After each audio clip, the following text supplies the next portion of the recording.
সুপ্রিয় দর্শক শ্রোতা, আমি নিরপেক্ষ নই। আমি মুক্তিযুদ্ধের পক্ষে, আমি বাংলাদেশের স্বাধীনতার পক্ষে। খেয়াল করে দেখেন, কিছুদিন ধরে ইউনূসের প্রোপাগান্ডা টিম একটি নতুন প্রচারণা শুরু করেছে। এটার মূল বক্তব্য হলো ইউনূসকে মানুষ আরো দীর্ঘদিন ক্ষমতায় দেখতে চায়। ইউনূস নাকি স্টেটসম্যান হয়ে উঠেছেন। ইউটিউব, ফেসবুক দুই জায়গাতেই এই প্যাটার্নের বক্তব্য দেখা যাচ্ছে। যারাই বক্তব্য দিচ্ছে তাদের জন্য একটা সুন্দর নাম পাওয়া গিয়েছে ফেসবুকে, ইউনুসেক্সুয়াল। কারণ অন্ধভাবে ইউনূসের পা চাটা বাহিনী ছাড়া কোনো যৌক্তিক মানুষের পক্ষে এটা দাবি করার ন্যূনতম কোনো কারণ নেই, এবং নিরপেক্ষ কেউ সেটা করছেও না। বরং মানুষকে সলিম বুঝ দেওয়ার জন্য পেইড পিআর ক্যাম্পেইন চালানো হচ্ছে।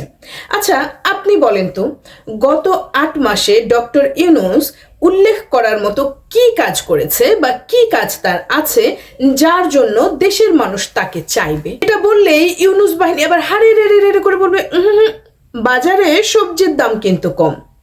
সেই সাথে বলবে ঈদে মানুষ শান্তিতে বাড়ি গিয়েছে। এর বাইরে আর কোনো অ্যাচিভমেন্ট, স্পেসিফিক অর্জন এই 8.5 মাসে ইউনূস সরকারের নেই। কিন্তু কোল্ড স্টোরেজের খরচ দ্বিগুণের বেশি বাড়িয়ে কৃষকের হক মেরে সবজির দাম সাময়িক কম রাখার সুফল কিছুদিন পরেই বোঝা যাবে। তাছাড়া চাল, তেল সহ অন্যান্য জিনিসের দামের যে কি অবস্থা তা যারা বাজারে যায় তারাই ভালো বলতে পারবে।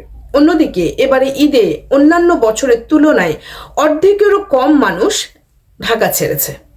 নিরাপত্তাজনিত কারণে মানুষ বাসা ছেড়ে যায়নি। এটাই হয়ে গেছে ইউনূসের অর্জন। তাদের এই মব বাহিনী মানুষ বাসায় থাকা অবস্থাতেই এসে আক্রমণ করছে, দরজা ভেঙে মানুষকে নিয়ে যাচ্ছে, ঘরে ঢুকে মেরে ফেলে যাচ্ছে। সেই জায়গায় মানুষ কোন বিশ্বাসে তাদের বাসাটিকে তালা দিয়ে ঘরে ফিরবে? কারণ তারা জানে তারা থাকতেই যেখানে নিরাপত্তা নেই, মানুষ চলে গেলে এরা বুঝি বাড়ির প্রতিটা ইটও খুলে নিয়ে যেতে পারে। যাই হোক, ব্যক্তি ডক্টর ইউনূসের সবচেয়ে বড় ব্র্যান্ডিং ছিল তাকে দুনিয়ার সকল মানুষ চেনে। বিভিন্ন দেশের পাওয়ারফুল মানুষের সাথে তার ওঠা বসা। উন্নত দেশের রাষ্ট্রপতি, প্রধানমন্ত্রী তার হাতের মুঠোয়।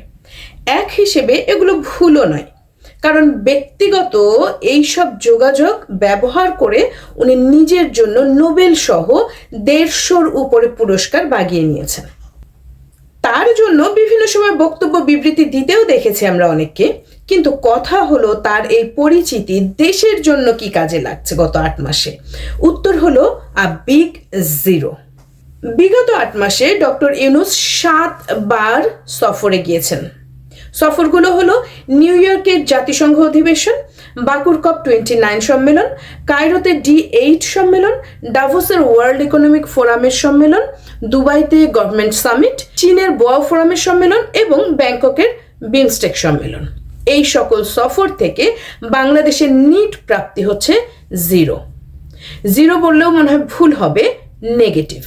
জাতিসংঘের সফরে দেশের জন্য কাজ বাদ দিয়ে ক্লিন্টন ফাউন্ডেশনের প্রোগ্রামে অ্যাটেন্ড করে উনি সকলকে মাস্টার মাইন্ডের সাথে এবং তাদের মেটিকুলাস যে ডিজাইন প্ল্যান ছিল সেই থিওরির সাথে পরিচয় করিয়েছেন। যুক্তরাষ্ট্রের সাথে তার কত ভালো সম্পর্ক সেটি বোঝানোর চেষ্টা করেছেন। অথচ বাংলাদেশে USAID-এর ফান্ড বাতিল হয়ে গেছে, রোহিঙ্গাদের খাদ্য সাহায্য কমে গেছে, আর সাম্প্রতিক ট্যারিফ আরোপের কথা বাদই দিলাম। বাকুর COP29 সম্মেলনে উনি দেশের ক্লাইমেট ভার্নাবিলিটি নিয়ে আলাপ না করে ব্যস্ত ছিলেন তার নিজস্ব 3-0 তত্ত্বের ব্র্যান্ডিংয়ে। দেশের লাভ ঘোড়ার ডিম। ডাস্টবিন এবং গণশুকর শফিকের মতে দাভোসের সম্মেলনে ইউনূস নাকি 48 খান মিটিং করেছেন। সেলিব্রিটিদের মর্যাদা পেয়েছেন, মানুষ লাইন ধরে ছবি তুলেছে। এর ফলাফল হলো তারা দেশে ফেরার পরেই সুইজারল্যান্ড বাংলাদেশের সকল আর্থিক সহায়তা বন্ধ করে দিয়েছে। দুবাইয়ের সম্মেলনে গিয়ে গল্প দিলেন ইলন মাস্কের সাথে কথা হয়েছে, ইলন মাস্ক বাংলাদেশে আসবে বিজনেস সামিটে। অথচ সেই বাণিজ্য সম্মেলন হচ্ছে এখন ঢাকায়, হয়েছে কিছুদিন আগে। লোক দেখানো বিনিয়োগকারীদের নিয়ে ইলন মাস্কের কোনো দেখা নেই সেখানে। যে স্টারলিংকে তারা নিজেদের বলে প্রচারণা চালাচ্ছে, সেই স্টারলিংক দেশে আনার কার্যক্রম শুরু হয়েছিল আওয়ামী লীগ সরকারের আমলেই। চীনের বোয়াও সম্মেলনকে অনেক কষ্টে দ্বিপাক্ষীয় সফরের রূপ দিয়ে চীনের প্রেসিডেন্টের সাথে একটা ছবি তোলাই সব থেকে বড় অ্যাচিভমেন্ট ছিল। বাকি সকল চুক্তি কিংবা সনদ যেগুলো স্বাক্ষর করা হয়েছে এগুলো সব আওয়ামী লীগ আমলেই করা হয়েছিল, যেটি নিয়ে আমি এর আগের ভিডিওটি করেছি। আর সর্বশেষ বিমস্টেক সম্মেলন, এই সম্মেলনে প্রাপ্তি হচ্ছে নরেন্দ্র মোদীর সাথে 8খানা চিঠি লিখে হোটেলের লবিতে সাইড মিটিং করা। এর বাইরে রোহিঙ্গা ফেরত পাঠানোর একটা গল্প মাঠে ছাড়ার যে চেষ্টা হয়েছে সেটা সেই বিষয়ে আমরা সকলেই জানি, এটার আসলে কোনোই ভিত্তি নেই। অথচ এর মাঝে বাংলাদেশে আন্তর্জাতিক অঙ্গনে নেক্সট আফগানিস্তান হিসেবে পরিচিত পাওয়া শুরু হয়ে গিয়েছে। মৌলবাদীদের উত্থান নিয়ে আর্টিকেল প্রচার করা হচ্ছে নিউ ইয়র্ক টাইমসের মতো পত্রিকায়। সংখ্যালঘু নির্যাতন নিয়ে বিশ্ব নেতৃবৃন্দ কনসার্ন। আর দেশের মানুষের অবস্থা নিয়ে কিছু বললাম না। মানুষ নিজের জীবন হাতে নিয়ে ঘর থেকে বের হচ্ছে, কেউ জানে না তারা সুস্থভাবে ঘরে ফিরতে পারবে কিনা। সকল উন্নয়ন কর্মকাণ্ড, চাকুরি, ব্যবসা সকল কিছু বন্ধ, ব্যবসা বাণিজ্য অনেকটা স্থবির হয়ে আছে। খুন, ধর্ষণ, নারী নির্যাতন এগুলো তো নিত্যদিনের ঘটনা। এই তো হলো আমাদের সো কল্ড ইন্টারন্যাশনাল খেলোয়াড় ডক্টর ইউনূসের বিগত 8 মাসের অর্জন। যে মিথ তার পিআর টিম সারা জীবনে তৈরি করেছিল, তার মিথ ভেঙে চুরমার হয়ে গিয়েছে। তার নামের ভারে দেশের বিন্দু মাত্র উপকার হয়নি। তার 7টা বিদেশ সফর থেকেই এটা প্রমাণিত। আর এই কারণেই আন্তর্জাতিক আলাপ বাদ দিয়ে তার পিআর টিম নতুন প্রোপাগান্ডা শুরু করেছে। দেশের মানুষ ইউনূসকে চায়। আপনি রাস্তায় যে কোনো 10 জন লোককে জিজ্ঞাসা করেন তাদের মন্তব্য কি, লালবদর কিংবা তাদের সাগরেদ ছাড়া কেউ তো ইউনূসকে গালি ছাড়া কথা বলে না। এই বাস্তবতা ইউনূসের সাঙ্গপাঙ্গরাও জানে। জানা সত্ত্বেও এক এক আইটেম তারা বাজারে ছাড়ছে। গোল্ডফিশের মেমোরির মতো বাঙালির কিছু অংশ সেটা হয়তো সাময়িকভাবে বিশ্বাসও করছে। আর সেই সুযোগে ইউনূসের সাঙ্গপাঙ্গরা নিজেদের আখের গুছিয়ে নিচ্ছে।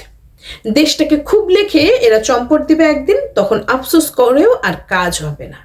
বিজনেস সামিটে একটা প্রেজেন্টেশন দিয়েছেন আশিক চৌধুরী। বিদায়ে একটি ছেলেকে নিয়োগ দেওয়া হয়েছে যার কথা বলার ধরন বেশ গোছালো। তিনি একটি ইংলিশে প্রেজেন্টেশন দিয়েছেন।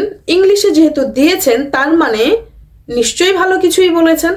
বাংলাদেশে প্রতি বছর বিজনেস সামিট হয়, প্রায় সবগুলো উন্নয়নশীল দেশ থেকে এখানে ইনভেস্টররা আসেন। এবছরে এসেছেন। সব সামিটেই প্রেজেন্টেশন দেওয়া হতো। বলা বাহুল্য এবারেরটা তাদের কাছে অতীব গুরুত্বপূর্ণ। বিগত সব সামিটে মাননীয় প্রধানমন্ত্রী উপস্থিত ছিলেন। প্রতিটা সামিট থেকে ভালো একটা রেজাল্ট পেয়েছে বাংলাদেশ, ভালো বিনিয়োগ এসেছে। তবে বিজনেস সামিট নামের এই শব্দটা অধিকাংশ মানুষই শোনেনি, কারণ আওয়ামী লীগ এগুলো নিয়ে গলাবাজি করতো না। বিজনেস সামিট একটি কমন জিনিস, প্রত্যেক দেশে এটি হয়। সরকার বাইরের দেশের বিনিয়োগকারীদের আমন্ত্রণ করবে, ইকোনমিক জোনগুলো দেখাবে, আকৃষ্ট করার চেষ্টা করবে, এটাই স্বাভাবিক বিষয়। এটা নিয়ে হইচই করার মতো কিছু হয়নি। তবে হ্যাঁ, হইচই তারা করবে যাদের ম্যান্ডেট নেই। ইল্লিগালি যারা চেয়ার দখল করে বসে আছে তারা ছোট কিছুতেই অনেক হইচই করবে। সামিট হইচই করার মতোই অনেক বড় জিনিস তাদের কাছে। আর অনেকে তো বিজনেস সামিট শব্দটাই শোনেনি। এরা মনে করেছে প্রথমবার ইউনূসের নেতৃত্বে বাংলাদেশে বিনিয়োগকারীরা আসছে। শুনবেন কোত্থেকে, কি করে সরকারের পশ্চাৎ দেশে বাস দেয়া যায় সেটি নিয়েই তো চিন্তায় থাকতেন সবসময়। যাই হোক, আশিক চৌধুরীর চেহারা সুন্দর কিংবা প্রেজেন্টেশন দেখে ব্যবসায়ীরা ইনভেস্ট করে না। ব্যবসায়ীরা বোকা না, লাভ লস চিন্তা করে ইনভেস্ট করে। 23-24 অর্থ বছরে জুলাই থেকে ডিসেম্বর পর্যন্ত এফডিআই অর্থাৎ প্রত্যক্ষ বৈদেশিক বিনিয়োগ ছিল $1.47 বিলিয়ন। আর 2024-25 অর্থ বছরে এসেছে শুধুমাত্র $70 মিলিয়ন। কমেছে প্রায় 71%। এবছরের 3 মাস অলরেডি চলে গিয়েছে, বাকি 3 মাসে এরা বোধহয় সোনা পয়দা করবে। 24-25 অর্থ বছরে বিদেশি বিনিয়োগ ইতিহাসে সর্বনিম্ন হবে। আপনারা এটা মিলিয়ে নেবেন। অর্থনীতিতে যখন বিলিয়নের ঘর থেকে মিলিয়নের ঘরে এসে গেছে, তখন বহু চাকচিক্যময় দৃশ্য বাজারে আসবে, সেটিকে চাপা দেওয়ার জন্য সময় এই সকল বাটপাড়ির জবাব দেবে। একটা বহুল প্রচলিত একটি জোকস মনে পড়ছে। বড় বোন ছোট বোনকে বলছে, জানিস আমাকে বিয়ে করে তোর দুলাভাই তো লাখপতি হয়ে গিয়েছে। ছোট বোন বলছে, কি করে? বড় বোন বলছে, আগে তো কোটিপতি ছিল, আমি খরচ করতে করতে লাখপতি বানিয়েছি।